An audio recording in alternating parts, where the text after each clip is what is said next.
Chief minister Telangana के चंद्रशेखर राव ने 4 दिसंबर को रियासती काबीना का इजलास तलब किया है। दफ्तर चीफ मिनिस्टर की तरफ से जारी करदा एक बयान में कहा गया कि काबीनी इजलास की सदारत चीफ मिनिस्टर करेंगे।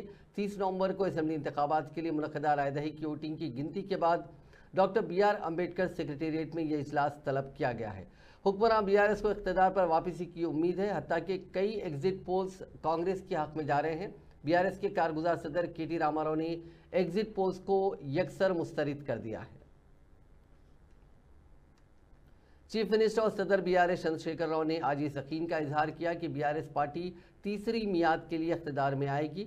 मामले में शक व शुबा की कोई गुंजाइश ही नहीं है। प्रगति भवन में रियासती वज़रा हरीश राव, तारक रामाराव और BRS के चंद अहम कायदीन ने आज चीफ मिनिस्टर से मुलाकात की।